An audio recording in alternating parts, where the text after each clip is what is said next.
안녕하세요. 저는 백화점 화장품 매장에서 일을 하는 20대 후반의 여자입니다. 예전부터 화장품이나 메이크업에 관심이 많아서 제가 하는 일에도 자부심을 가지고 즐겁게 일을 하고 있어요. 그 남자를 만난 건 저희 매장에서였어요. 제가 일하는 화장품 매장에 손님으로 왔었어요. 자기 엄마가 쓸 화장품을 사러 왔다면서요. 인물도 좋고 옷도 멀끔하게 입은 그 남자에게 저는 어머님들이 쓰실 만한 화장품들을 추천해 드렸고, 남자는 그중 한 세트를 골라 포장을 해달라고 했어요. 그러면서 가볍게 이런저런 얘기를 했는데 갑자기 저에게 혹시 언제 마치냐고 묻는 거예요. 저는 8시에 마친다고 말했고, 그 남자는 끝나고 커피 한 잔 할 수 있느냐 돌직구로 묻더군요. 매장에서 일을 하다 보면 가끔 이런 식의 대시가 들어오기도 합니다. 그러면 보통은 부드럽게 거절을 하는데 그 남자는 첫인상부터 호감이었어요. 저도 나쁘지 않은 기분이라 그날은 거절하지 않았습니다. 다만 지금 일하는 중이라 이런 얘긴 그렇다고 명함을 한 장 달라고 했죠. 남자는 연락 달라며 명함을 한 장 주고 갔는데 회사는 처음 보는 회사인데 대표라고 되어 있더군요. 젊어 보이는데 사업하는 분인가 보다 생각했어요. 그렇게 퇴근 후 그 남자와 만나게 됐어요. 그 남자의 이름은 김상태고 투자 관련 회사를 작게 운영하고 있다더군요. 그렇게 저희는 밥도 먹고 술도 한잔 하게 되었어요. 상태 씨는 성격도 유쾌하고 남자답더라고요. 외모도 제 스타일이고요. 상태 씨는 자기가 원래 아무에게나 번호 달라 하는 사람은 아닌데 저를 보고 한눈에 반했다며 자기 스타일이라고 하더군요. 그렇게 서로에게 강한 끌림을 느낀 저희는 그 후에도 자연스럽게 만남을 가지다가 사귀게 되었습니다. 상태 씨는 사업하는 사람이라 그런지 차도 좋고 돈도 잘 썼어요. 저에게 선물도 잘하고 좋은 음식, 좋은 장소로 저를 잘 데리고 갔어요. 그때만 해도 이렇게 완벽하고 좋은 남자가 또 있을 수 있나 싶을 정도로 행복했습니다. 문제는 결혼 이야기가 오가면서부터였어요. 만난 지 오래지는 않았지만 결혼하자는 얘기가 오가게 되었고, 그렇게 상태 씨의 집에서 어머님을 만나게 되었어요. 안녕하세요. 강유진이라고 합니다. 그런데 상태 씨의 어머님이 저를 보는 눈빛이 영 탐탁지가 않더군요. 어서 들어오라고 말은 하시지만 딱 봐도 제가 별로 마음에 안 드는 눈치였습니다. 식사를 하며 저에게 묻는 말도 몹시 공격적이시더군요. 상태에게 얘기 들었어요. 백화점 화장품 매장에서 일한다고요? 네. 내가 자주 가는 백화점이더라고. 내가 거기 VIP거든. 아, 그러시구나. 오며 가며 저 보셨을 수도 있겠어요. 제가 웃으며 말하자 어머님이 코웃음을 살짝 치시더라고요. 글쎄요. 거기서 일하는 애들 보고 기억할 일이 뭐가 있어. 물건만 사면 그만인데. 어머님의 쎄한 말에 저는 흠칫 놀랐어요. 어머님은 또 묻더군요. 부모님은 뭐 하셔요? 부모님은 시골에서 농사 지으세요. 그 순간 어머님이 무슨 못 들을 말이라도 들은 양 얼굴을 확 찌푸리시더라고요. 저는 놀라면서 속으로 울컥했습니다. 그러면 지금은 혼자 살고 있는 거고? 네, 고등학교부터 여기 올라와서 저 혼자 살고 있어요. 그런데 어머님이 제 말을 듣고는 저를 위아래로 훑어보시더군요. 그 눈빛, 저는 평생이 지나도 잊을 수 없을 겁니다. 고생 많았겠네, 젊은 사람이. 갑자기 저보고 고생 많았겠다는 거예요. 저 고생 별로 안 했어요. 부모님도 저 부족한 거 없이 잘해주셨고요. 시골에서 잘해주면 뭐 얼마나 잘해주셨겠어. 그러면서 저희 부모님을 무시하는 거예요. 저는 표정 관리도 안 되고 그냥 일어나서 집에 가고 싶더라고요. 어쨌든 그렇게 기분 나쁜 첫인사를 드리고 집으로 돌아갔습니다. 그리고 나중에 남자친구와 통화를 했어요. 어머님이 나 뭐라고 하셔? 뭐 그냥 마음에 안 든다고 하시지? 좀, 도대체 뭐가 마음에 안 드시는 거야? 우리 부모님이 농사 지으시는 거? 괜찮아. 솔직히 말해봐. 그것도 그렇고, 너 백화점에서 일하는 것도 별로 마음에 안 든대. 근데 괜찮아. 내가 엄마 설득할 수 있어. 어이가 없었어요. 그냥 저 자체가 다 마음에 안 든다는 거잖아요. 내가 백화점에서 일하는 게 왜 마음에 안 드셔? 우리 회사도 들어오기 쉬운 곳 아니야. 너무 기분 나빠하지 마. 엄마는 뭐 또 이래저래 원하는 며느리감이 있어서 그런 거니까. 그러니까 그 며느리감에 나는 안 맞는다 그거네. 걱정하지 마. 내가 엄마 잘 설득할 거니까 나만 믿어. 남친은 자기만 믿으라고 했지만 저는 이 결혼을 하는 게 맞는 건가 싶었습니다. 남친 자체로만 보면 너무 좋았지만 어머님이 저렇게 대놓고 저를 마음에 안 들어 하시니까요. 저 나름 인상도 좋고 싹싹한 편이라 어른분들이 저 좋아한다고 생각했는데 남친 엄마 입장에선 전혀 아니었던 겁니다. 일단 남친이 자기를 믿어보라고 했으니 좀 기다려 보기로 했습니다. 그때는 저도 남친을 너무 좋아했고 어머님이 저를 싫어한다고 하니 이상한 오기 같은 게 생겨서 꼭 허락을 받고 싶더라고요. 지금 생각해보면 정말 부질없는 짓이지만요. 그래서 그 후에 남친이 밖에서 어머님과 만나는 자리를 한 번 더 만들었습니다. 어머님은 그냥 남친하고 쇼핑이나 하고 밥 먹는 줄 아셨던 것 같은데 제가 오니 표정이 싹 굳더라고요. 저는 각오했던지라 일부러 더 싹싹하게 굴었습니다. 놀라서 표정 관리가 안 됐던 천만단과는 달리 일부러 빵긋빵긋 웃으면서 어머님 비위를 열심히 맞췄죠. 그래서 어머님도 처음엔 굳어있다가 나중엔 적당히 잘 받아주시더라고요. 그래서 제 딴에는 분위기가 많이 풀렸다고 생각했어요. 하지만 그건 저의 완벽한 착각이었죠. 식사 후 카페에서 커피를 마시는데 어머님이 전화가 왔다고 통화를 하러 나가시는 거예요.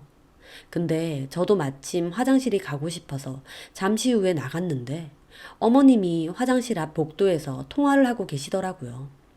좀 있다가 화장실을 다시 와야겠다 생각하며 돌아가려는데 가만 보니 어머님은 제 얘기를 하고 있었습니다. 에휴, 적당히 그냥 맞춰주고 있어. 좀 이따 집에 갈 거야. 얼굴 보고 있기도 싫은데 상태 앞에서 티내기 그래서 그냥 있는 거야. 애가 판매 일을 해서 그런가 어머님 어머님 거리는데 그게 더 싫은 거 있지? 나이도 어린 게 얼마나 남 비위나 맞추고 힘들게 산 건지. 내가 이래서 돈 없고 집 가난한 애들 안 좋아하잖아. 하는 거 보면 능글거리고 싫어. 저는 그 말들이 너무 상처가 됐습니다. 제 딴에는 잘 보이려고 했던 행동들인데 남 비위나 맞추고 힘들게 살아서 그런 거라뇨. 너무 기가 막히더라고요. 그리고 저희 부모님 가난하지 않으세요. 엄청 여유 있는 부자도 아니지만 대형 하우스도 여러 개 하시고 저도 살면서 그렇게 쪼들린다고 생각한 적 없습니다. 그리고 설사 진짜 가난하다고 무시해도 되는 건가요? 근데 저희 부모님이 농사를 하신다는 이유로 저희 집을 마음대로 별 볼 일 없이 생각하고 제가 백화점에서 판매직을 한다는 이유로 남 비위나 맞추고 힘들게 사는 사람 취급을 하는 거였어요. 자기 기준으로만 판단해서요. 진짜 기가 막히고 얼마나 씁쓸하던지요. 저는 그 길로 자리로 돌아와 제 가방을 챙겼습니다.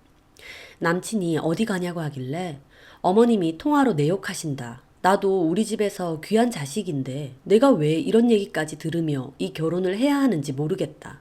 그렇게 내가 마음에 안 드시면 상태 씨와 끝내겠다 말하고 자리를 떠났습니다. 남친은 따라와서 저를 잡았지만 저는 좀 냅두라며 뿌리치고 택시를 타고 가버렸어요. 그 후에 남친의 연락은 일체 안 받았어요. 그런데 며칠 뒤 남친에게 카톡이 왔습니다.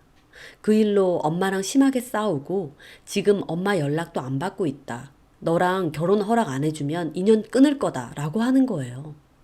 저는 뭐 이렇게까지 하나 싶으면서도 한편으론 나를 그렇게까지 좋아하나 싶기도 했습니다. 또 자기 엄마와 인연 끊을 생각까지 한다니까 미안하기도 했고요. 그 후에 집 앞으로 남친이 다짜고짜 찾아왔더라고요. 남친이 얘기 좀 하자고 해서 근처 카페에 가게 되었어요. 내가 어떻게든 우리 엄마 설득시킬 거니까 걱정하지 마. 내가 너 아니면 안 되겠다는데 어떡할 거야. 결국 자식한테 져주게 되어 있다니까. 근데 그렇게 내가 싫다는데 결혼한다 한들 무슨 소용이겠어. 시부모님 안 보고 살 것도 아닌데. 결혼하고 나면 나를 더 미워하실 거 아니야. 아니야. 막상 결혼해서 자주 보고 살면 그런 마음 안 들 거야. 이미 며느리 됐는데 어쩔 거야. 그렇게 남친은 저를 열심히 설득했습니다. 그때까지만 해도 저에 대한 남친의 마음이 너무나도 진심 같다고 생각해서 고마웠어요. 그렇게 남친과 얘기 중이었는데 갑자기 누가 저를 아는 체 하더군요. 너 강유진 맞지? 제가 고개를 돌리니 눈앞에는 처음 보는 여자가 있었어요. 누구세요? 나 한나야, 장한나. 기억 안 나? 저는 그 말에 놀랐습니다. 제 고등학교 동창 중에 한나라는 애가 있긴 했어요. 같은 반 친구라 학교 다닐 땐 그래도 잘 지내긴 했지만 친한 친구까진 아니었어서 대학 올라가고부턴 연락을 안 했거든요. 번호도 없고요. 그런데 이렇게 우연히 만난 겁니다. 제가 한 번에 알아보지 못한 건 얼굴이 너무 달라져서였어요. 고등학교 땐 좀 통통한 데다 눈도 작았었는데 제 눈앞에 나타난 한나는 그때의 한나에 비해 눈이 3배나 커져 있었어요. 몸도 엄청 말랐고요. 고등학교 졸업 후에 성형수술로 얼굴을 거의 갈아엎었다는 얘기는 친구에게 얼핏 들었던 것 같은데 정말 못 알아볼 정도로 예뻐지고 달라진 거였어요. 네가 한나라고? 그래, 못 알아보겠어? 나는 너 한눈에 알아보겠다. 옷 좀 하나도 안 바뀌었네? 너는 조금 많이 바뀌었다. 예뻐졌다고? 응, 예뻐졌네. 고마워. 한나는 그렇게 말하며 까르르 웃더군요. 꽉 끼는 레깅스를 입고 작은 명품 손가방을 들고 있었어요. 여기서 만나네? 나 이 건물에 있는 휘트니스 센터 다니거든. 여기 커피 마시러 왔는데 많이 익숙한 얼굴이 있는 거야. 그래서 보니까 너더라고. 그랬구나. 한나는 그러더니 제 남친을 봤습니다. 안녕하세요. 혹시 유진이 남자친구? 남친도 인사를 했습니다. 안녕하세요. 네, 반가워요. 한나는 남친에게 악수를 청하더라고요. 그런데 남친 표정을 보고 저는 좀 놀랐습니다. 화려하게 예쁜 한나를 보고 남친 눈이 초롱초롱 하더라고요. 그 표정은 마치 화장품 매장에서 처음 저를 봤을 때 보여줬던 그 초롱초롱한 표정과 비슷했습니다. 저보고 첫눈에 반했다며 커피 한 잔 할 수 있냐고 하면서 지었던 그 표정이요. 저는 한나를 보면서 하긴 같은 여자가 봐도 눈길이 갈 정도로 예뻐지긴 했어 라는 생각을 했습니다. 어쨌든 한나는 그렇게 인사를 하고 전화번호를 주고받고 갔습니다. 고등학교 동창이야? 응, 간간히 소식만 들었는데 이렇게 만났네. 미국으로 유학 갔다고 했던 것 같은데 대학도 거기서 다니고. 아, 집이 좀 살아? 응, 쟤네 집 잘 살아. 아빠가 무역회사 하신다고 했던 것 같은데 고등학교 때도 유명했어. 그때부터 학교에 비싼 명품 들고 오고 그랬거든. 그렇구나. 남친은 자꾸 한나 얘기를 하는 겁니다. 저는 좀 기분 나쁘더라고요. 혹시 진짜 한나한테 첫눈에 반했나 싶을 정도였어요. 설마 했지만 후에 알았습니다. 제 예감이 틀리지 않았다는 것을요. 남친은 그날 이후 연락이 점점 뜸해졌어요. 그전에는 자기가 어떻게든 엄마 설득시키고 결혼하겠다고 그렇게 줄창 연락을 하며 저를 설득시키더니 이제는 연락도 뜸하고 찾아오는 일도 없는 거예요. 황당하기도 하고 기분도 상하더라고요. 결국 자기 엄마 말을 듣기로 했나 싶기도 하고요. 그리고 저는 그 후로 환장할 만한 장면을 보게 되었습니다. 한나 전화번호를 저장해 놨기 때문에 카톡 프로필이 제 폰에 뜨는데 갑자기 사랑해 라고 상태 메시지에 적어 놓은 거예요. 그리고 사진은 웬 남자와 찍은 뒷모습 사진을 해 놓은 겁니다. 그런데요. 사진 속 남자의 뒷모습이 누가 봐도 상태 씨였어요. 연락 안 되는 제 남친이요. 머리 스타일이며 옷, 체형까지 딱 봐도 제 남친이었어요. 저는 이게 뭔가 싶어서 남친에게 전화했어요. 남친은 한참 뒤 전화를 받더군요. 유진아, 너 한나 만나니? 저는 돌직구로 물어봤습니다. 남친은 당황하더라고요. 어? 한나가 자기 프로필 사진에 너랑 찍은 사진 해놨던데? 제 말에 남친은 아무 말도 하지 않았습니다. 너 지금 바람 피는 거야? 아니, 바람이라니. 그게 아니라 내가 지금 사진 봤다니까? 걔는 사진을 왜 해놨지? 그래. 이렇게 된 거 얘기할게. 미리 말 못해서 미안해. 우리 그만하자. 기가 막혔습니다. 저랑 헤어지고 나서 만나는 것도 아니고 아직 만나는 중인데 갑자기 제 친구랑 바람 펴놓고 들키니 그만하재요. 뭐 이런 게 다 있나 싶었어요. 너 어떻게 이럴 수가 있어? 그날 카페에서 한나 우연히 만났을 때 한나한테 반하기라도 한 거야? 아니야. 그게 아니라 나도 운동 좀 하려고 피트니스 센터 등록했다가 우연히 다시 만난 거야. 너네 동네에도 세고 센 게 헬스장인데 우리 동네까지 와서 헬스를 했다고? 거기가 트레이너들이 좋다고 하니까 간 거지. 네가 언제부터 그렇게 열성적으로 운동을 했어? 난 전혀 몰랐네. 상황이야. 어쨌든 그렇게 됐어. 미안해. 바람 펴놓고 미안하다면 그만이야. 바람 핀 게 아니라 실은 그전부터 너랑 헤어지려고 했어. 뭐? 솔직히 엄마가 저렇게까지 반대하는데 내 입장도 어쩔 수 없잖아. 그래도 엄만데 엄마 말 무시할 수도 없고. 미치고 팔짝 뛸 노릇이었어요. 자기 엄마 설득할 수 있다고 헤어지자는 저 붙잡은 게 누군데 이제 와서 엄마 때문에 저랑 헤어지겠다뇨. 그 순간 진짜 확 질리더라고요. 너무 어이가 없어서 따지고 싶은 기운도 없었어요. 진짜 정이 한순간에 다 떨어지고 그냥 전화를 끊고만 싶더라고요. 바람 펴놓고 걸리니까 엄마 핑계. 그래, 너 어떤 인간인지 잘 알겠다. 네가 원하는 대로 헤어져 줄게. 너네 엄마 마음에 드는 여자랑 백년해로 해라. 저는 그렇게 말하고 전화를 끊었습니다. 이런 미친놈과 잘 헤어졌다고 생각하면서도 배신감과 충격으로 눈물이 하염없이 흐르더라고요. 그 와중에 남친은 미안하다고 자기가 준 선물은 돌려줄 필요 없다고 잘 살라고 문자 하나 보내놨더라고요. 그거 보니 더 열받았습니다. 저는 내가 왜 이런 취급을 받아야 되나 싶어 그날 펑펑 울었습니다. 그렇게 며칠을 비참함에 밥도 잘 못 먹고 울다가 친한 친구에게 전화해 상태 씨랑 헤어졌다고 말했죠. 제가 남친 어머님과 갈등이 있었던 일들을 다 알고 있는 친구였습니다. 친구는 위로해 준다며 나오라고 했고 저는 눈이 퉁퉁 부은 채로 친구를 만나러 갔죠. 친구는 제 소주잔에 술을 따라주며 물었습니다. 결국 남친 엄마 때문에 헤어진 거야? 아니, 그 새끼가 바람났어. 어? 제 말에 친구도 깜짝 놀라더라고요. 갑자기 바람났다고? 그것도 내가 아는 사람. 누구? 너도 알아. 강한나. 제 말에 친구는 더 놀랐습니다. 강한나? 진짜? 아니, 어떻게? 저는 친구에게 우연히 카페에서 만났던 일과 남친이 그 헬스장을 등록까지 하며 한나를 만나려 한 얘기를 했습니다. 그때 카페에서 우연히 만났을 때 이미 눈이 뿅 간 눈이더라고. 처음에 우리 매장에서 나 꼬시려고 할 때 그 눈빛처럼. 설마 했는데 그 헬스장까지 가서 한나를 꼬셨던 모양이야. 여자의 환장한 놈도 아니고. 야, 너네 남친도 대박인데 강한나 걔 진짜 대박이다.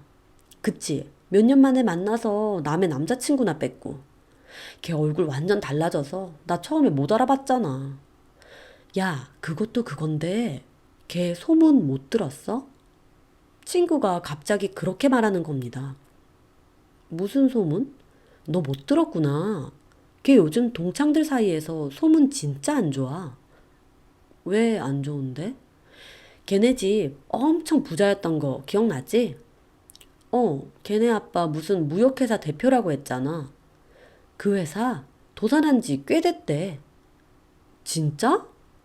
저는 금시초문이었어요. 관심 있는 친구도 아니었고, 걔 얘기를 굳이 할 필요는 없어서 몰랐는데, 동창들 사이에선 알고 있는 사람이 많다고 하더라고요. 망해도 제대로 망했다더라고. 아버지 감옥 갔다는 말 돌 정도로. 진짜로? 근데 그때 우연히 만났을 때도 여전히 여유 있어 보이던데? 가방도 명품이고. 그게 문제라는 거야. 왜? 걔네 집 도산한 걸 다른 애들이 어떻게 알았겠냐? 걔가 동창 애들한테 사기치고 다녀서 걔네 집 일까지 소문난 거야. 사기? 저는 이건 또 무슨 말인가 했어요. 걔 미국 갔다 와서 자기가 화장품 회사 차릴 거라 그랬대. 미국에서도 뭐 그런 관련 전공했다고 하면서. 근데 걔가 친구들한테 투자하라는 식으로 꼬드기면서 돈을 빌렸대. 자기 아빠 팔아가면서. 겉으로는 여전히 명품 두르고 다니니까 화려하게 잘 사는 줄 안 거지, 동창 애들도. 걔네 아빠 회사 도산한 걸 어떻게 알았겠냐? 주희도 1,000만 원 정도 빌려줬대. 뭐 투자는 아니고 급하게 돈 필요하다고 한 달 뒤에 이자 두둑히 쳐서 갚는다고 해놓고 6개월 동안 200만 원 보낸 게 다래. 신고도 할 수 없게끔 앓는 소리 하면서 야금야금 20만 원, 30만 원 이렇게 돈을 보낸다는 거야. 갚을 의지는 있는 것처럼. 주희도 그걸로 스트레스 엄청 받고. 근데 주희만 당한 게 아니라 당한 애들이 몇 되나 봐. 생각지도 못한 말이었어요. 한나가 그런 짓을 벌인다니요. 걔가 그러고 산다고? 그러고 사는 것도 기막힌데 네 남친까지 뺏은 거잖아. 어쩌면 네 남친도 집에 돈 좀 있어 보이니까 일부러 만나는 걸지도 몰라. 화장품 회사 어쩌고 했다지만 정작 그 일이 진행되는 걸 본 사람은 아무도 없대. 걔 예전부터 쓰고 다닌 가닥이 있잖아. 명품도 엄청 사고. 근데 집 망하고 나니까 돈이 없어서 동창들한테 그러고 다니는 것 같더라니까. 돈은 써야 되는데 돈 나올 데가 없으니까 사기치고 다니는 거지. 대박이다 진짜. 야, 잘 됐어. 너네 남친은 그런 것도 모르고 홀랑 걔한테 갈아탔나 본데 너네 남친도 돈 제대로 뜯기겠다 보니까 아주 꽃이다. 친구 얘기를 듣는데 얼떨떨 하면서도 한편으론 저 말이 다 사실이면 너무 고소하겠더라고요. 남친 엄마, 저희 부모님 농사 지으신다고 마음대로 가난하다고 생각하면서 개무시해놓고 정작 새로 만나는 여자는 집 쫄딱 망한 사기꾼이라뇨. 저는 둘이 천생연분이다 싶었어요. 친구의 얘기를 듣고 저도 한결 홀가분한 기분으로 마음 정리를 하게 되었습니다. 그리고 시간이 흘러 저는 여느 때와 다름없이 일을 하고 있었어요. 매장에 들어온 손님에게 인사를 하고 보니 하필이면 남친 엄마더라고요. 남친 엄마도 저를 보고 표정이 굳는 거예요. 아, 일한다는 매장이 여기였어?